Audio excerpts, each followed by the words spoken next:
Hello, everybody. It's great to be here one more time today. My name is Gary Fowler. I'm the CEO, president, founder of GSD Get Shit Done Venture Studios, a premier AI and quantum venture studio located in the heart of Silicon Valley. I'm a 17-time serial entrepreneur with several unicorns under the belt. I was on the original management team of Click Software, which is sold to Salesforce for 1.35 billion, and also Eva.ai, an AI HR tech company that I co-founded with Dr. David Yang. We believe at GSD that intellectual capacity is evenly spread, but opportunities are not. With that, I have an incredible guest today. I'm going to go down through and speak to Ramya. Ramya is the CEO of Centa, the world's largest professional network for teachers. Oh, love that. My father was an English teacher. Ramya is revolutionizing education for millions of teachers across Asia and Africa. I want you to join us as we discuss how Ramya is creating a global community dedicated to empowering educators and fostering meaningful, impactful education and making the world a little bit better place. So, with that, I'd like to bring Ramya on board. Hi, Ramya. How are you today? Good, Gary. How are you? Good. Ramya, can you tell us a little bit about your journey from a career at McKinsey to founding Centa and going from, I remember when I worked for a large company, we had meetings to have meetings, right? But how is it, as a founder of Centa?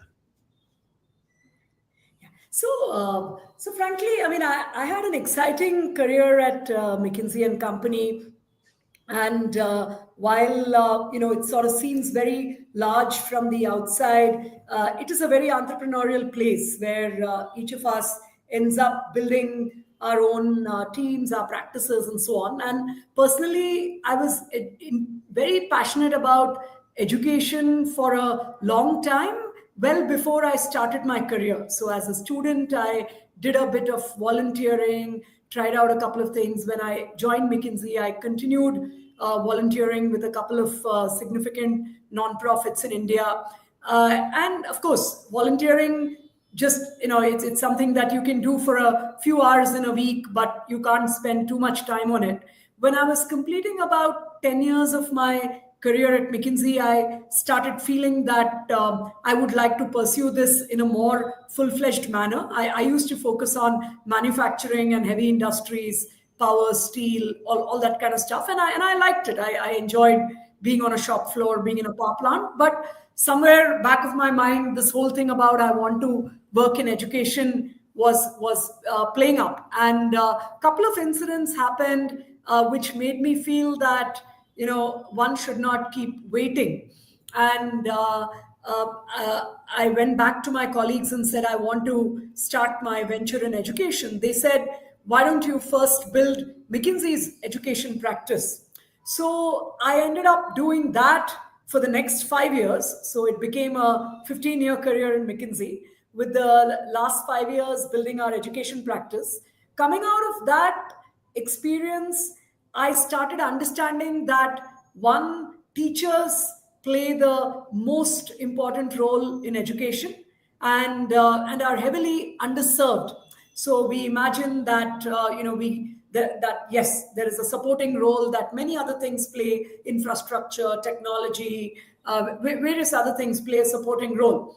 But we imagine that some of these things can just do things on their own. But teachers end up either accelerating that or bottlenecking that. And coming to teachers, what I also found is that a lot of the focus was on pushing things onto teachers rather than creating their own career path, earnings, reward, and recognition. So Centa became that platform which would make teaching an aspirational career through career pathways, earnings, reward, and recognition. So that's the background and why I started this company. Centa is now the largest end to end platform from teachers globally. Can you describe exactly how Centa offers, what Centa exactly offers to teachers and how it impacts their careers? Teachers are notoriously underpaid, right? You're right, they provide an incredible service. So many of us have had teachers when we were in elementary school, junior high, or high school that have shaped our lives, but they don't make a lot of money. So, how do you go down through and what do you do for those teachers that really changes things and how does it impact their career? So more than being underpaid on an average, because that actually varies a lot country to country, and there are countries where the averages for a frontline profession are okay. But more than the average, what teachers tell us is that they just do not get rewarded for doing a great job. So, irrespective of whether I'm a good teacher or a bad teacher, me and the person next door might be, more or less making the same salary rewards, and it feels like a bit of a dead end career for a lot of people. And that's why in many emerging markets, you actually find young graduates joining careers which are less paid than teaching but seem to have a path. So, what we do at Center is, one, we certify teachers on their competencies. So, the Center's certification becomes a kind of currency that the teacher can use to earn more, to get a better career, get a better job, and so on. Two, we work very closely with employers, both private and government. And over the years, we have also started providing teachers to employers on a full time as well as part time basis. And three, we support the upskilling of teachers. So we have a pretty large upskilling or training portfolio. So those are the three verticals of our work. And together, and each one feeds off the other. And together, they help teachers in accessing opportunities, and even creating opportunities that they would not have otherwise. No, it's amazing. And, what challenges, unique challenges, Ramya, did you encounter when launching Senta, and how did you overcome them? So Gary, the thing is that certification is a chicken and egg game, and when you're trying to build a business model on certification, the first question is, how do you get the business to a sort of the 0 to 1 in a reasonable time frame? Because many global certifications have taken decades and decades to get to any reasonable level. And the way we sort of broke through this was through an annual competition for teachers, which we call International Teaching Professionals Olympiad. And in fact, this year being the 10th year, we have sort of launched it in a more open format, or International Teaching Professionals Open. And competition is something that right from the beginning started bringing teachers together on one side, and on the other side started bringing a lot of sponsors who would give very exciting prizes to these teachers, who would help in the marketing of that initiative. And frankly, we did not want to raise a lot of venture capital early on. I mean, that can just take the company in a very different direction. And therefore, we were very particular that we would do marketing without burning a lot of cash. And International TPO became the way to do that, because it had that kind of brand appeal for everyone. And it reached a level where, in 2019-20, we literally had cricketing legend Brian Lara. I mean, I don't know in your part of the world how much you relate to him, but in India, as well as his home country, West Indies, I mean, he's a legend. So we literally had somebody like him giving rewards to the teachers. We had senior most government officials in India, and private sector leaders and so on. And a bunch of employers by then started coming together and saying, this test is amazing, and I would actually like to start using this in recruiting, promotion, career growth, and so on. And that's how the cycle began. And 5 years back, we launched our platform. We launched it with about 200,000 teachers at that time, and now in 5 years it's 2 million teachers.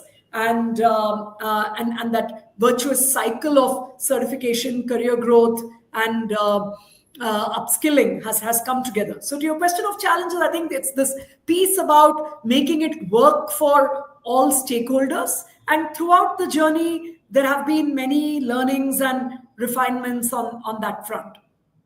No, that's fantastic. So, could you share some stories or specific examples, Rania, of how Centa has transformed the lives and careers of teachers? So, so for example, there are a lot of teachers who earn almost 50% more than their day job through supplemental income. So Mhm. that's one very concrete set of opportunities we have been able to create for high performing teachers who want to spend a few more hours every week on various kinds of supplemental opportunities. The second very interesting thing is teachers who have seen career growth within their organizations through this certification. So, for example, there was a principal who told us that there was this physics teacher in his school who was sort of on quieter and he did not really think that she was great, but after she got certified by Centa, he started spending more time in her class to understand what's going on. And he understood that she's actually a phenomenal physics teacher, but because of her not being very vocal, she's not like significantly recognized in the school. And after that, he became a big champion of her career, all the way to she went on to win a prize from the Central Board for Secondary Education in India. And there are countless such stories. We have 4 teachers from India right now, as we speak, in California, doing a summer internship at the University of California, Santa Cruz, because they got selected through their. That's not a bad place to be during the summertime. Yeah, so there are a I think whole lot of I think they hit stories. the jackpot on that one. I actually spent a lot of time there. That's a good place. I can see why they would want to go. So that's fantastic. And so it changes their lives. They understand where they are, and then also if somebody needs to have improvement, it can determine what needs to be improved, right? Yeah, It can rate them. And that's exactly. so, what has been the role of technology, especially recent advancements in AI and generative AI specifically, in shaping Centa's offerings and reach? How are you using AI to be able to help use the superpowers to make it better? So firstly, I mean, we've always been tech enabled. So we've been very clear that we want to operate at scale, and that automatically means that one has to be tech enabled. And even if we are, I mean, one, of course, a lot of our tests are multiple choice tests done in a very practice oriented manner because of a huge volume of data analytics over the years. But even when we want to do practical tests, we are very clear that just sending a human being into the classroom makes it very inconsistent. And we've always used video recordings and things like that. Now, with AI coming in, there are 3 places where it is impacting us quite significantly. One is that the quality and effectiveness of our testing on the practical side, we do believe that AI can play a big role. I think our multiple choice tests are already very highly reliable with a strong discrimination, etc. But on the practical side, we know that yes, the more we scale, there will always be inconsistency, and AI, particularly generative AI, can help in removing some of that inconsistency while still bringing a human-like judgment to it. And we are doing some very exciting experiments to test out how the human being rates something, how AI rates something, and so on. So that's one big place. The second is that on the upskilling side, we are able to personalize a lot more. And again, AI by itself is not enough there. What matters a lot is the data that is built over time and how that keeps getting refreshed. And because we have an extremely vibrant community, I mean, we clocked like 8 million learning engagements in the last 12 months. So when Wow, we have kind of that's amazing. That's a lot. yeah. So we clock like 100,000 watch hours on YouTube. So when we have that kind of a vibrant community with AI, we are able to make the upskilling a lot more personalized. Third, of course, there are a bunch of internal processes where we are very actively using AI now. So, education today faces numerous challenges, including teacher shortages, burnout, and rapid technological changes. Just look at Gen AI and things like ChatGPT. And how does Senna address these critical issues? Say more, like what is the kind of challenge you have in mind? So, numerous challenges, teacher shortages, burnout, and rapid technological changes, right? So, the teacher today, it may be a difference. If you're an English teacher, taking things like ChatGPT and put them into your classroom changes things, right? Now, do you accept the technology or do you reject it? Because if you partner with it, the students can have superpowers, right? So, how do you address those kind of challenges? Basically, there aren't enough teachers. The teachers get tired. They're overworked, and they have technology that's in front of them that's changing everything quickly. Yeah. So as part of our upskilling of teachers, we also provide them with AI tools. And of course, today there are tons and tons of AI tools around the world for even for teachers. But as center, what we usually try to do is to not provide the tool blindly, but to weave it into the teacher's journey to say that, okay, we understand how the journey from having a curricular goal all the way to ensuring that learning outcomes are happening, how that journey happens through the year, through the month, through the week, and how can we plug in specific places with AI. So, for example, we have a lesson planning tool, which, like any other lesson planning tool, the teacher can enter a topic and generate a lesson plan. But the layer we partly have and are partly building on top of that is where the teacher can then figure out that, okay, these are the places where my students are struggling, or this is what the pedagogical sequence of a particular concept is. So when they are struggling,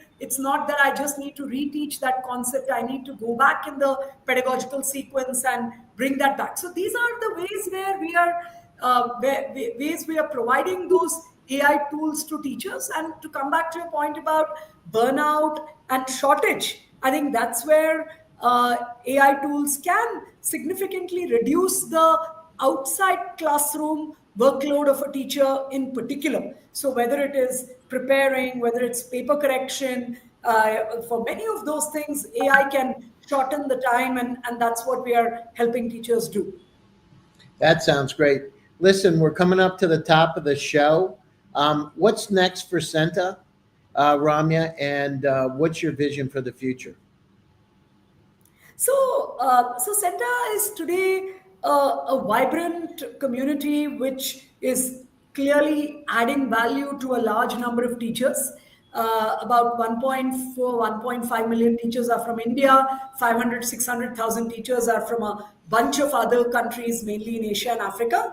I think there are two, three important aspects of our journey. One is that we've started our monetization over the last couple of years, and in the next 3-4 years we visualize ourselves being a pretty significant company in education. So not only a platform and social enterprise that is changing the lives of teachers, but a commercially viable company that's creating shareholder value. So I think that's one part of it.